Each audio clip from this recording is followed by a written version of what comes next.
చాలామంది నన్ను 2 స్థానాల్లో పోటీ చేయమని చెప్పారు. మంగళగిరిలో మీరు గెలుస్తారా లేదా, మళ్ళీ మీరు ఇబ్బంది పడతారు, పార్టీ ఇబ్బంది పడుతుంది అన్నారు. నేను వాళ్ళకి ఒకటే చెప్పా, 5 సంవత్సరాలు కష్టపడ్డా, మంగళగిరి ప్రజల మనసు నేను గెలుచుకున్నాను నేను భావిస్తున్నా. ఒకే ఒక స్థానంలో పోటీ చేస్తా, అది మంగళగిరి నియోజకవర్గం నానాడు చెప్పా తల్లి. అమ్మా ప్రచారంలో మీకు చెప్పా, నాకు మీరు ఎంత ఎక్కువ మెజారిటీ ఇస్తే నాకు అంత బలం వస్తుందని, మీకోసం సేవ చేసడానికి బలం వస్తుందని. ఆనాడు రచ్చబండ కార్యక్రమానికి వచ్చినప్పుడు మీరందరూ ఒకటే అడిగారు, కొత్తిల్లు కాదు మేము ఎక్కడ నివసిస్తున్నాం అక్కడనే మీరు రెగ్యులరైజ్ చేసి పట్టాలు అందించండి అని పదే పదే మీరు నన్ను కోరారు.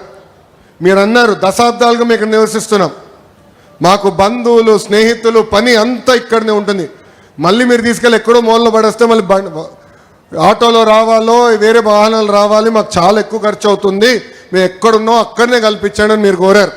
నేను ఆనాడు చెప్పా 3 రకాలు ఉంటాయి. ఒకటి సులభంగా చేసే భూములు, అది మొదటి సంవత్సరంలో చేస్తానని చెప్పా. రెండోది రైల్వే ఎండోమెంట్, అదొక సంవత్సరం పైన, అంటే సంవత్సరంన్నర పడుతున్నాను. మూడోది వచ్చే గల అటవీ భూములు, అదేవిధంగా ట్యాంక్ బండ్లు ఉన్నాయి, అది చాలా కష్టమైంది, అయినా కూడా ఒక 2.5-3 సంవత్సరాలు పడుతుంది, తప్పనిసరిగా చేస్తాను ఆనాడు హామీ మీకు ఇచ్చా తల్లి.